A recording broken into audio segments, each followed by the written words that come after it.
که غواړي چې د الله په یاد کې راشي خداوند متعال تا یاد کړي نو الله یادوه. څه ډول م یادوي الله پاک؟ 40 کاله کېږي چې زه ستا ذکر کوم تا یادومه، لیکن تا یو وخت هم زیات نه کړم. کوم ذکر د فضیلت ډېر خاوند دی او ډېر فضیلت لري شیخ صاحب؟ نو فرشتې به یو 2 ګوتې کاغذ راوړي، دومره کاغذ به وي او په دې کې به دا کلمه لیکلي چې لا اله الا الله محمد رسول الله صلی الله. مسلمان یوازې همدا خپله د ژوند کې وظیفه وګرځوي که نه نور اذکار د الله جل جلاله هم وظیفه کولی شي؟ چا چې دا کلمه وویله په اخلاص باندې چې لا اله الا الله جنت ته به ځي. آیا موږ په شریعت کې داسې اذکار موږ ته ښودل شوي دي چې د مشکلاتو حل پکې وي؟ وایي دا عمر مې د خدای را دعا راله کړې ده، عمر مې 100 کال دی، اوس هم ظالم. نور مخلوقات هم ذکر کوي او که کوي څه ډول؟ مګر ډېر غافله په دې کې یو جنات دي او انسانان دي. بسم الله الرحمن الرحیم. درنو لیدونکو السلام علیکم ورحمت الله وبرکاتو. په دې هیله چې بیا هم روغ جوړ خوشحاله او زموږ له خپرونې سره اوسئ. قدرمنو لیدونکو د خپرونې نننۍ موضوع مو په ذکر باندې خبرې کوو چې مسلمان نو په خوله به د الله جل جلاله ذکر وي. د ذکر په فضیلت خبرې کوو چې ذکر څومره فضیلت لري. همدارنګه کوم اذکار مسلمان وظیفه کوي. هر مسلمان سره دا پوښتنه ده چې زه کوم ذکر وکړم. بعضې وخت کې د علماو لخوا تجربې شوي وي که دغه ذکر دومره ځل ووایي. نن په دې خبرې کوو چې د کومو مشکلاتو لپاره کوم اذکار وظیفه کو. له انسان څخه علاوه نور کوم مخلوقات دي چې د الله جل جلاله ذکر کوي او مهمه پوښتنه دا چې په ذکر کې ترتیب لازمي دی او که نه. د دې او د نورو پوښتنو د ځواب ویلو لپاره سره خوشبختانه په خپرونه کې قدرمن میلمه دی شیخ الحدیث عبدالتواب حنیف صاحب را سره دی. کور دی ودان وي چې له ځانه سره لرو. شیخ صاحب ښه راغلاست، ستړي مه شئ، هر کله راشئ. وعلیکم السلام. ستاسو ته او ستاسې د خپرونې سیرت صاحب مبارک. سیرت خپرونې ټولو اوریدونکو کارکوونکو لیدونکو ته السلام علیکم ورحمت الله تعالی وبرکاته وایم. وعلیکم السلام ورحمت الله وبرکاته. ډیره مننه شیخ صاحب، الله تاسو قدرمن عزتمن کی. شکر. شیخ صاحب راځو ذکر ته راځو. مسلمانان الحمدلله ټول ذکر کوي، خو څوک به لږ کوي، څوک به ډېر کوي، څوک به په ترتیب کوي، څوک به بغیر له ترتیبه کوي، څوک به له فضیلته لږ خبرې، څوک به له فضیلته ډېر خبرې. راځو په شریعت کې د ذکر کولو فضیلت څومره دی؟ بسم الله الرحمن الرحیم. قال الله تبارك وتعالى فاذكروني أذكركم، وقال تعالى الذين يذكرون الله قياما وقعودا وعلى جنوبهم ويتفكرون في خلق السماوات والأرض ربنا ما خلقت هذا باطلا سبحانك فقنا عذاب النار. صدق الله العظيم. جناب سیرت صاحب ذکر د خداوند متعال او هغه عبادت دی چې وخت نه لري. یو شی وخت لري، لکه د مانځه دپاره خپل وخت مقرر دی، روزې دپاره خپل وخت مقرر دی، حج دپاره خپل وخت مقرر دی. دا مامور به موقت ورته وایي. هغه مامور به چې هغه وخت لري هغې دپاره شریعت وخت مقرر کړی. یو مامور به غیر موقت ده، هغې دپاره وخت مقرر نه وي. نو دې دپاره وخت ځکه مقرر نه دی چې خداوند متعال انسان باید هر وخت کې یاد کړي. سبحان الله. دې وجې نه خداوند کریم فرمایي فاذکروني اذکرکم. که غواړي چې د الله په یاد کې راشي خداوند متعال تا یاد کړي نو الله یادوه. شیخ صاحب دلته زما یو پوښتنه ده. فاذکروني الله جل جلاله فرمایي چې تاسو که ما یاد کړئ کنه اذکرکم زم یادوم. څه ډول م یادوي الله پاک؟ پیغمبر علیه السلام مبارک د دې خپل یادولو ذکر کوي چې خداوند متعال په خپله فرمایي که څوک ما په زړه کې یادوي زه په زړه کې یادوم. سبحان الله. که څوک ما په یو ټولګي کې یادوي زه د هغې نه بهتره ټولګي کې یادوم چې هغه د فرشتو ټولګی دی. سبحان الله. مال اعلی چې ورته وایي که نه. او د خدای ذکر دا دی چې تا باندې خدای پاک خپل رحمت نازل کړي. همیشه د خدای په رحمت کې ډوبي. یعنې خدای پاک تا په نظر د رحمت باندې ګوري. خداوند متعال خو رب العالمین دی، هغه دې یادوي، ستا ذکر کوي، ستا نوم اخلي چې پلان کې زیات کړم. نو چې ستا نوم رب العالمین واخلي که نه ته د الله نوم اخلي چې الله هغه وی فلان عبدي فلان عبدي فلان کې زما بنده ما یادوي که نه. نو چې خداوند کریم تا په خپله یاد کړي دې نه غټه مرتبه شته. شیخ صاحب څنګه یو مسلمان وایي زه پوهېدی شم چې زه الله یاد کړم؟ دا پوښتنه خو یو د خدای پاک یو ولي 40 کاله مسلسلي الله یادو. بله. بیا خدای نه سوال وکړو چې خداوند متعالی 40 کاله کېږي چې زه ستا ذکر کوم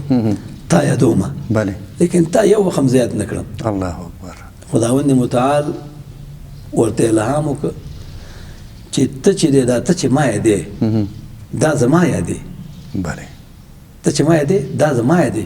که چېرته زما یاد نه وی ته یې یادولی نه شومه. نو دا بنده دې پوه شي چې الله یادوي چې کوم بنده الله یادوي دا په خپله الله پاک ته یاد دی. په کوم ذکر د فضیلت ډیر خاوند دی او ډیر فضیلت لري شیخ صاحب؟ ډیر ذکر. ټول اذکار چې دي مختلف اذکار مطلق ذکر کن تا ترا جانس کہ پاکی دل از ذکر سلطان است یا ذکر سبحان است. ذکر کوه څومره پوچې د روح د بدن کې د روح ذکر کوه ځکه چې پاکوالی د زړه چې راځي د الله په ذکر باندې راځي. او جناب سیرت صاحب په ټولو کې لوی ذکر چې دی افضل الذکر لا اله الا الله و افضل الدعاء الحمد لله. بهترین ذکر چې دی په اذکارو کې ادا کلمه د توحید د چې لا اله الا الله. او دا کلمه د توحید 1,40,000 انبیاء راوړي ده. سبحان الله. 1,40,000 انبیاء چې راغلي دي د آدم علیه السلام نه رانیولي زمونږ او ستاسو د پیغمبر محمد رسول الله صلی الله علیه وسلم پورې ټولو دا کلمه د توحید راوړي چې لا اله الا الله لا اله الا الله لا اله الا الله. نو دا کلمه چې د بهترین ذکر په ټولو اذکارو کې هغه د کلمې طیبې ده چې لا اله الا الله محمد رسول الله. جناب سیرت صاحب دا ذکر ځکه بهتر دی چې زمونږ استاد حبیب صلی الله علیه وسلم هغه پیغمبر دی چې خپل خداوند متعال فرمایي وما ينطق عن الهوى ان هو الا وحی یوحى. زما پیغمبر هغه هیڅ کله د ځان خبر نه کوي بلکې زه چې ورته وحی وکړم د هغې نه خبره کوي. نو ذکر بهترین ذکر په اذکارو کې هغه لا اله الا الله دی ځکه پیغمبر د خدای وایي افضل الذکر لا اله الا الله. بهترین ذکر چې دی هغه لا اله الا الله ده و افضل الدعاء الحمدلله. بهترینه په دعاګانو کې بیا الحمدلله ده. بله. ګوره دا داسې ذکر دی چې پیغمبر علیه السلام مبارک فرمایي چې قیامت کې به یو بنده راوستلی شي د دې بنده ټولې عملنامې او دفترونه به د ګناه نه ډکي. ټول دفترونه به د ګناه نه ډکي. نو دا بنده په خپله به دا فکر وکړي چې زه خو دوزخي یم خپله ګناه ورته معلومه ده ځکه دا دفترونه به ټول دې نه ډکي. نو دا فکر وکړي چې زه ولې دوزخي یم نو ناامیده وشي. بله. نو پرشتي هغه به ورته لږ وار وکړه ستا زموږ سره یو امانت شته دی یو امانت موږ سره لري. بله. نو کیدای شي چې هغې باندې خدای ته جنت ته بوځي. نو دا انسان به تعجب شي چې زما به څنګه امانت شي چې که نه په دې غونډو ګناهونو زما مقابله وکړي. نو پرشتي به یو 2 ګوتې کاغذ راوړي دومره کاغذ به او په دې کې به دا کلمه لیکلي چې لا اله الا الله محمد رسول الله صلی الله علیه وسلم. دې کلمه طیبه وایي. بله. جناب سیرت صاحب دا کلمه چې کله راوړي دا کاغذ وړوکی دا انسان به فکر وکړي چې دا وړوکی کاغذ به څنګه زما د دومره ګناهونو مقابله وکړي. نو هر کله چې دا ګناهونه په یوه تله کې واچوي او دا کلمه د لا اله الا الله چې په دې کاغذ لیکلي دی په بله تله کې واچوي. بله. دا کلمه به درنه شي او دا انسان به د الله په رحمت باندې او ګناهونه به سپک شي د الله په رحمت باندې په دې کلمه به جنت ته لاړ شي. له دوزخه به جنت ته لاړ شي. یو وارې یو کلمه په دې کاغذ کې لیکلي جناب صاحب دومره لویه کلمه ده. دې وجه نه حضرت ابي هريره رضی الله تعالی عنه فرمایي چې قلت یا رسول الله صلی الله ما ویل د خدای پیغمبره من اسعد الناس بشفاعتك يوم القيامه. ډېر نیک بخت خلک چې ډېر نیک بختاني ستا په شفاعت باندې به قیامت کې څوک وي. بله. چې ډېر نیک بخته خلک او ستا ته شفاعت کې قیامت کې. قال رسول الله صلی الله علیه وسلم لقد ظننت یا ابا هريره. نبی کریم صلی الله علیه وسلم فرمایي چې ابو هريره ما دا ګمان کو دا فکر مې کو چې د دې خبرې باره کې به ما هېڅوک پوښتنه ونه کړي نو بغیر د اوله پوښتنه چې تا معنا وکړه بله اوسه پورې ما نه چا پوښتنه هم نه وکړې ځکه ستا حرص په حدیثو باندې ډېر دی د پیغمبر علیه السلام جواب ورکړه اسعد الناس بشفاعتي یوم القیامة من قال لا اله الا الله خالصا من قلبه او نفسه رواه البخاري نبی کریم علیه السلام ورته وفرمیل چې ډېر نیک بخته زما په امت کې زما په شفاعت باندې هغه خلک دي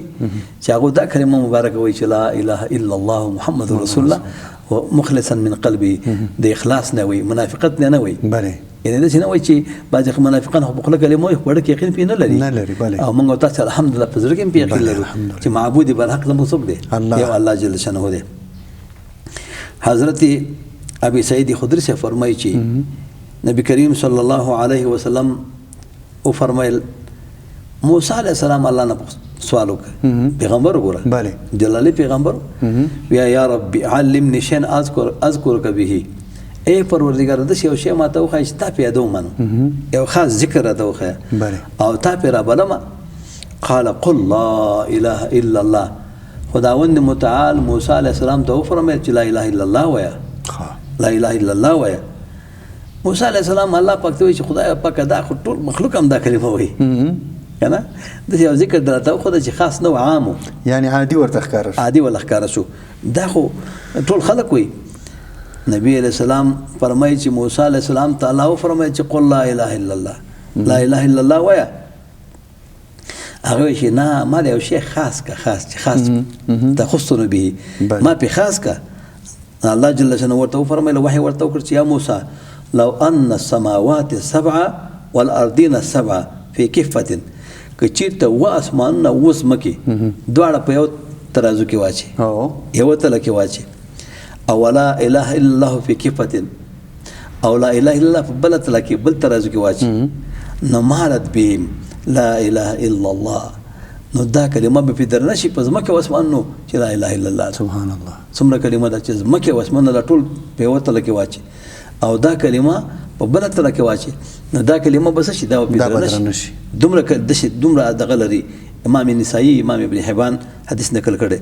حضرت جابر رضی الله عنه فرمایي چې پیغمبر علیه السلام فرمایل افضل الذکر لا اله الا الله وافضل الدعاء الحمد لله رواه ابن ماجه والنسائی وابن حبان نبی کریم صلی الله علیه وسلم فرمایل بهترین ذکر لا اله الا الله دی او بهترین دعا په دعاګانو کې هغه الحمدلله ده دغه بخفل فضایل دي بله جناب سیرت سے حضرت زید بن ارقم رضی الله تعالی عنہ روایت کی چې پیغمبر علیه السلام فرمایل من قال لا اله الا الله مخلصا دخل الجنه چا چې دا کلمه ویله په اخلاص باندې چې لا اله الا الله جنت ته بزي قیل وما اخلاصها چا پوښتنه وکړه چې د خدای پیغمبر اخلاص زمانہ بله اخلاص زمانہ قال ان تحجزه عن محارم الله دا اخلاص دا معنا چې محارم د الله پاک چې دي کنه چې کوم نه خدای پاک منع کړی دا مکو دا زنا مکو غلا مکو لیواتت مکو شراب مسکه دا شینه دا د اخلاص د کلمې اخلاص دا چې هغه محارم د الله چې هغه نزان وساتي نو جنت ته وځي حضرت ابي هريره رضی الله تعالی عنہ روایت کوي چې پیغمبر علیه السلام مبارک فرمایل ما قال عبد لا اله الا الله مخلصا الا فتحت ابواب السماء حتى تفضي الى العرش مجتنبت الكبائر رواه الترمذي نبی کریم صلی الله علیه وسلم فرمایل چې څوک دا کلمه د اخلاص نه وي چې لا اله الا الله د اسمان دروازې ور خلاص شي بله تر دې پورې چې د عرش ته ورسیږي دا د دروازې غونډې عرش پر خلاص شي دې کلمې ته خلاص شي بله خو تر څو پورې چې انسان د کبیره ګناهونو نه ځان ساتلی کبیره ګناه انسان ونه کړي دارنګه حضرت ابي هريره رضی الله تعالی عنہ فرمایي چې جددوا ایمانکم قیل یا رسول الله وکيف نجدد ایماننا نبی کریم صلی الله علیه وسلم صحابه ته فرمایل چې یا زما صحابه جددوا ایمانکم خپل ایمان تازه کړئ بله ایمانونه تازه کړئ نو یو صحابي پوښتنه وکړه د خدای پیغمبره ایمان څنګه تازه کړو د ایمان تازه کول سره کوي ایمان سره کوم تازه کو قال اكثروا من قول لا اله الا الله رواه احمد نبی کریم صلی الله علیه وسلم ته فرمایل ایمان په کلمه مبارکه تازه کوي که غواړئ چې ایمان مو تازه شي نو لا اله الا الله وظیفه کوئ لا اله الا الله لا اله څومره مختصره کلمه ده ډېره اسانه نه په اثبات ده خو لیکن الله جل شانه دومره قوت پکې ښه حضرت مجدد الفسانی شیخ احمد سر هندي رحمه الله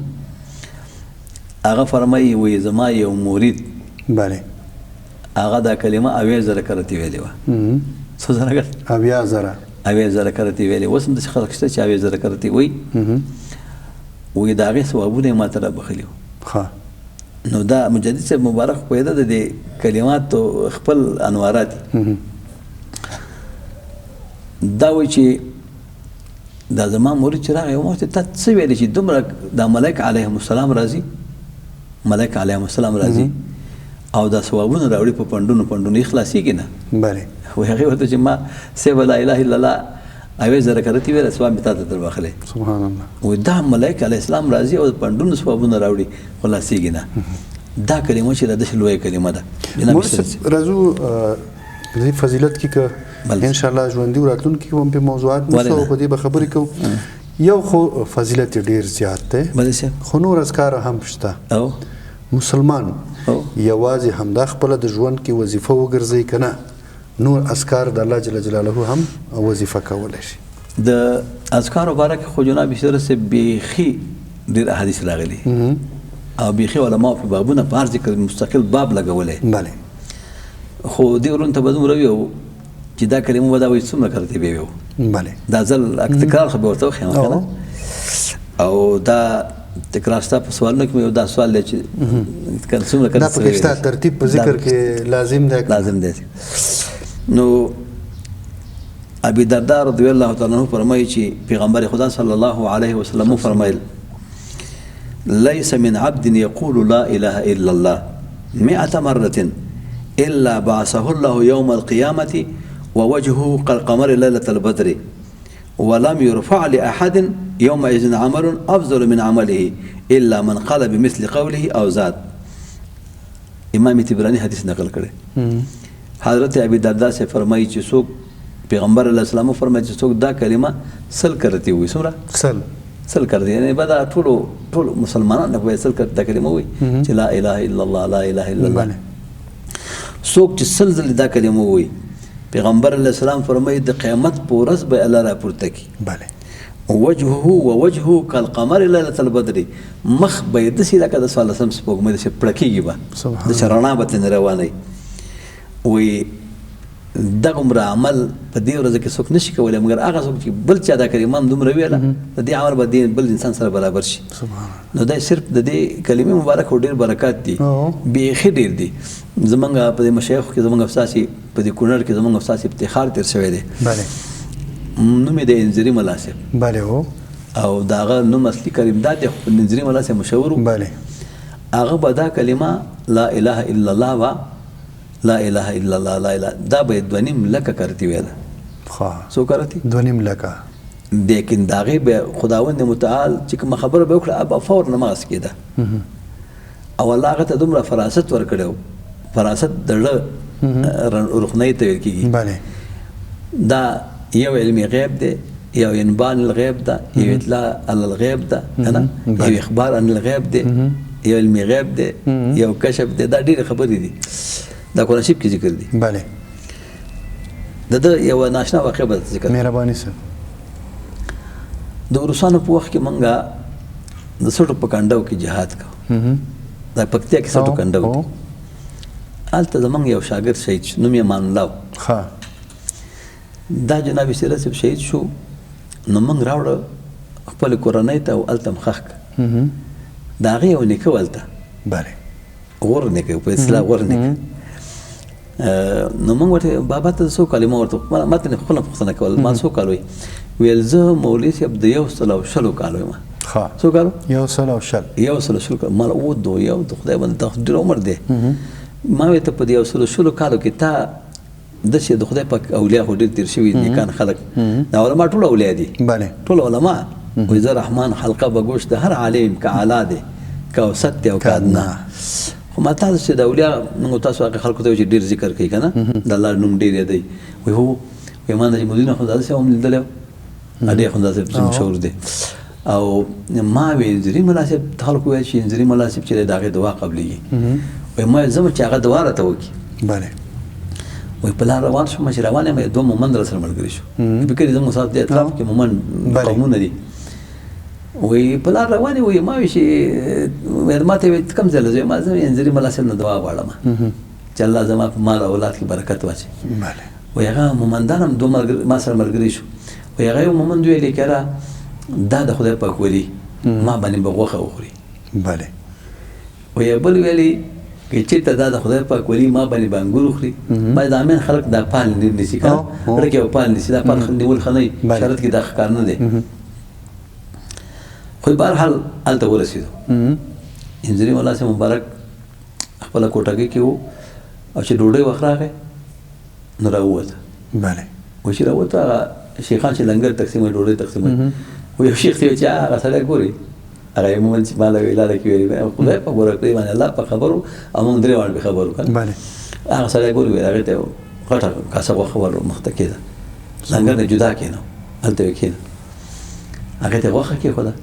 خپلې ګوټګۍ دننوته او په یو کاف کې انګور راویست هغې وخت بیخي د انګور وخت نه و نه وایي کرامت دی لکه بیبي مریم ته چې د اوړي میوې په ژمي کې راتلې ژمي په اوړي کې نو یو کرامت نو دا میوې راوړې بل دغې ته مومند ته یې کېښودې وایي ته دا خوره وایي خلکو هم تعجب شو چې دغه مونږ نه ځان نه کېنول که نه خو بهرحال وایي زه خو لنګر کې ناست یم لنګر مې وخوړ ډوډۍ دا عامه ډوډۍ چې وه نو چې کله خلک دعا ته ورتله زه دعا ته ورغلم بیا دعا ته خلک ورځي که نه چې مونږ صاحب دعا کوو نو خلک ځي رخصت کېږي وایي زه چې ورغلم ما بابا مال دعا وکړه وایي لاسونه یې پورته کړه چې خداوند متعال دی ګوره دا د کلمې برکت دی د لا اله الا الله د ذکر برکت دی چې الله د هغې په خوله کې وسر کړي سمدستي دعا قبلېږي وایي ما ته وایي چې خدای دې ستا مال کې برکت واچي خدای دې ستا عمر کې برکت واچي خدای دې ستا اولاد کې برکت واچي وایي دا عمر مې د خدای را دعا راله کړې دا عمر مې یو سلو کال دی اوس هم ځان یم سبحان الله هېڅ اثر زما په زندګۍ کې زما په وجود نه دی راغلی بل دا اولاد مې دومره ډېر تاسو ته شهید شوی دا زما کړوسی دی اولاد مې دومره ډېر دی سبحان الله کړوسی مې په خپلو سترګو ولیدل او مال مې الحمدلله ښه پیسې هم ښه ډېرې لرم که نه وایي بل مومند راغی وایي هغه مومند چې راغی چې ما دعا وکړه وایي چې ته وښې پسې راغلی ته دعا ته نه یې راغلی او وخه دې وټې زخه یې ده ته زخ پر کار وکړه او بل چې راغی ما له صاحب دعا وکړه ویل ته به چې انګور ته پسې راغلی وایي انګور ته وایي ته دعا پسې نه یې راغلی نو دا د دې ذکر برکت دی دا ذکر سره ډېر کې دا اړې د شي لکه شیشه غوندې لکه ورته مخامخ ماته ناست یم نو ستا دغه ړکه چې کومه خبره ګرځي زما په ړه کې هغه ماته ښکاره شي دې له ویل کېږي فراست دې وجې نه رسول الله مبارک فرمایي اتقوا فراست المؤمن فانه ينظر بنور الله تاسو د مؤمن د فراست نه ویرېږئ دا د الله په نور باندې لیدل کوي الله دې ړه کې هغه شیشه غوندې دا نور د شي یعنی دغه مقام چې څوک لاسته راوړي د الله په ذکر باندې راځي الله په ذکر راځي نو جناب سره صاحب او دا ناشنا واقعه چې دا ناشنا واقعه د ذکر باندې خبرې دي او دا واقعه ځکه ضرور دي چې دا زمونږ اساس په جامع کې تېر شوي زمونږ اساس اسلاف داسې تېر شوي چې ذکر ډېر کړی دی خدای مرتبه ډېره ورکړې شیخ صاحب په ټولنه کې موږ تاسو به هم لیدلي څوک د یو مشکل لپاره د ذکر یو ختم کوي څوک بل کوي څوک بل کوي څوک بل کوي آیا موږ په شریعت کې داسې اسکار موږ ته ښودل شوي دي چې د مشکلاتو حل پکې وي ولې نه هر مشکل دپاره خپل ذکر دی د هر مشکل د حل دپاره خپل ذکر دی مثلا انسان باندې غم راغی غم په انسان راغی قرآن کریم کې د ټولو شیانو علاج ته جمیع العلم فی القرآن لکن تقاصر عنه افهام الرجال ټول علم په قرآن کې شته دي لیکن زموږ اذهان د هغې عاجزه دي جناب صلی الله صاحب نو د یونس علیه السلام و غم پرې راغی که نه په 3 تیارو کې ګوره پټ شو قرآن شریف کې تیارې ذکر دي که نه په تیارو کې پټ شو یوه تیاره چې وه هغه د مید نس وه اوږده کیسه ده که نه یوه تیاره چې وه هغه د بحر وه د اوبو او بله تیاره د شپې هم پرې راغله که نه یو د مې غږ چې الله اله الا انت سبحانك انی كنت من الظالمین دا کلمه چې څنګه ویله فورا الله پاک مې ته الهام وکړي چې زما دا بنده سین غاړې ته وباسه خپل نس نه وباسه الله پاک د ټولو غمونو نه خلاص کړه خداوند متعال وایي فلولا ان كان من المسبحين للبث في بطنه الى يوم يبعثون که چیرته انس علیه السلام دا تسبیح نه وی ویلي د قیامت د ورځې پورې به د مې منس کې پروت د مې په ګېډه کې به پروت لیکن دا کلمه چې ویله فنجیناه من الغم الله موږ د غم نه خلاص کړ وکذلک ننجي المؤمنین دارنګه هر مؤمن چې دا کلمه وي موږ نجات د غم نه ورکو د غم لپاره ذکر شو چې باندې غم راشي مشکل راشي د مشکلاتو د حل لپاره څوک بندي شو دا بندي خانه خراب زیاده بله ګوره بندي خانه ډیر خراب زیاده الله متوسط ټول دی وسه امين نو بندي خانه کوي چې دا کلمه څوک وي چې لا اله الا انت سبحانك اني كنت من الظالمين الله بندي خانه نه خلاصي بله هل دا غم بندي وي صلی الله علیه وسلم دا کلمات ویلي نو بعض علما فرمایي چې څوک بندي شي او دا کلمات سار د مانزه پسې چې سار منځو کې کنه نو چا سره خبرې ونکي یو لس پر درود شریف وي او بیا دا کلمه سل کرتی وي سبحان القادر القاهر القوي الكافي يا حي يا قيوم ولا حول ولا قوة إلا بالله العلي العظيم وصلى الله تعالى على خير خلقه محمد وآله وأصحابه أجمعين برحمتك يا أرحم الراحمين دا كلمة سل کرتی وي او دا بیا ورپسې درود شریف یو لس پیری وي اول او اخر درود شریف یو لس ځل بیا دا کلمه سو کرتی سل کرتی سره خبرې ونکي یو لس ورځې کې ودا انسان خداوند متعال باندې خانه نه خلاص سبحان الله اما په تجربه کړي بله پوه شئ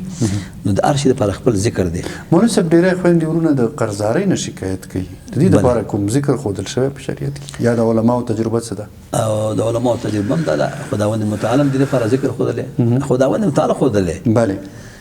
خو اصلي علت من کې نقصان من کې دی اول په ما کې وي د غون خلکو کې بله ځکه چې خداوند کریم من او تاسو د اشیاء په قران کریم کې خودري چې هغه من او تاسو د هر مشکل نه خلاصي مثلا سوی وسو کو زما مال کم دی نو قران کریم کې موږ تعالی ذکر خودلې بله وان استغفروا ربكم انه كان غفارا يرسل السماء عليكم مدرارا ويمددكم باموال وبنين ويجعل لكم جنات ويجعل لكم انهارا بله خداوند متعال فرمایي خپل رب نه بخنه وغواړي استغفار بله استغفار چې د خو وسیله د ټولو شیانو د غمونو لري کېدل د قرضونو لري کېدل مالدار کېدل د نارینه اولاد پیدا کېدل په د باران کېدل کنه بله دا د خپل زموږ کې خدای پاک تعالی باغونه پیدا کوي دا ټول د استغفار الله ولا خدله دې سره مولوي صاحب استغفار خو شو په ترتیب وای د ورځې ترتیب په شریعت کې معلوم دی بله بله او ترتیب پیغمبر علیه السلام خپل خدله دی نبی علیه السلام فرمایي چې کله کله زما په اړه باندې ګرد غوندې راشي بله او زم د الله نه په شواروز کې اوې ځلې او بل حدیث کې سل ځلې اوې ځلې سل ځلې استغفار الله نه غواړم الله نه بخنه غواړم رب پیغمبر رسم داسې پیغمبر دی چې خداوند متعال په خپله ولا فرمایي ليغفر لك الله ما تقدم من ذنبك وما تاخر خداوند متعال تعالی غیر اولا کارونه پیغمبر خو ګناه نه کوي ګناه نه معصوم انبیا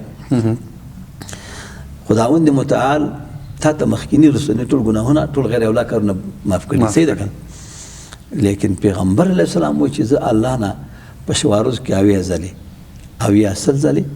هغه استغفار غواړم بله بخنه الله نه غواړم استغفر الله الذي لا اله الا هو الحي القيوم واتوب اليه حدیث کې راځي پیغمبر علیه السلام فرمایي چې څوک من لازم الاستغفار څوک چې استغفار په ځان لازم کی ګور لازم راغلی اندشنه چې همیشه کله وی کړه نه وي د اوراد هم دی وی چې همیشه باید ورد همیشه تکرار کې وي اسیا دی همیشه مدام زما چې اوراد په هر صبح شام زما او هر کلام چې به د استاله ذکر وکړم سل توبې دی په هغه کلام زما بله جناب سیرت نو دا استغفار دی همیشه وي دې ته پیغمبر رسول خپل مقدار ټاکلې اوې کرتی سل کرتی اوې مشایخ وي چې دا چې د انبیاو د رسولانو تعداد 313 دی کنه او اصحاب د بدر د پیغمبر رسول اصحاب د بدر چې و داغو تعداد سو 313 اصحاب د طالوت علیه السلام داغو تعداد سو 313 نو وایي چې څوک 313 کرتی و دا د مشایخ علما یو خودنه ده علما خو لوی خلي په دنیا کې نو هغه دا وایي چې 313 کرتی استغفار همیشه دی وایي نو خداوند متعالی هر مشکل هر کوي من لازم الاستغفار سوچ استغفار فزار لازم کی جعل الله له من كل ضيق مخرجا ومن كل هم فرجا ورزقه من حيث لا يحتسب. څوک چې استغفار په ځان لازم کړي د هر تنګسي نه به الله نجات ورکړي، د هر غم نه به خلاص کړي او بې حساب رزق به ورکړي، بې حساب رزق به بې حساب ورکړي. همدا استغفار دی چې ګناه پې معاف کېږي. پیغمبر علیه السلام فرمایي وایي څوک چې دا استغفار سي داسې مبارکه چې کله بسترې ته راشي او درې ځله همدا استغفار وایي چې استغفر الله الذي لا اله الا هو الحي القيوم واتوب الیه وایي غفر الله ذنبه وان كان مثل زبد البحر. خداوند به ګناه معاف کړي اگر که د سمندر د زګونو په اندازې ګناه کړي هم الله به ګناه معاف کړي. مننه مولوي صاحب. راځئ ته دا فکر وکړي شیخ صاحب چې یوازې انسانان او ملائکې د الله جل جلاله ذکر کوي، نور مخلوقات هم ذکر کوي او که کوي څه ډول؟ جناب سیرت صاحب ذکر خو داسې شی دی چې ټول مخلوقات یې کوي. قرآن کریم کې الله فرمایي بسم الله الرحمن الرحیم وإن من شيء إلا يسبح بحمد ربه ولكن لا تفقهون تسبيحهم. الله وإن من هیڅ شی نشته په دنیا کې داسې شی نشته چې الله به ایمان یې دی ولكن لا تفقهون تسبيحهم، لیکن تاسو د هغې په تسبیح باندې نه پوهېږئ. و دا چې هغه څنګه تسبیح وایي نو یو زبان قال دی یو زبان حال دی. زبان قال دا معنی چې موږ تاسو لګیو یو بل پوهېږو که نه، یو زبان حال دی دا ټول شی نه دا غرونه تسبیح وایي، دا ونې دا تسبیح وایي، دا څومره چې دا شی په سترګو ګوري دا تسبیح د الله وایي، لیکن ما ته پرې نه پوهېږو ځکه چې هغه الله پاک ته معلومات دی. تسبیح وایي حتما وایي. او قرآن شریف کې الله فرمایي چې خداوند متعال فرمایي یسبح له السماوات السبع والارضین السبع کنه اوس مکې او اسمانونه الله تسبیح وایي د الله ذکر کوي. یعنې داسې شی په دنیا کې نشته چې د الله ذکر نه کوي مګر ډېر غافله په دې کې یو جنات دي یو انسانان دي. الله دې موږ تاسو ته ذکر توفیق راکړي. ذکر ټول مخلوقات کوي. ډېره مننه مولوي صاحب، الله مو روغ جوړ او خوشحاله لره. قدرمن لیدونکو له تاسو هم مننه.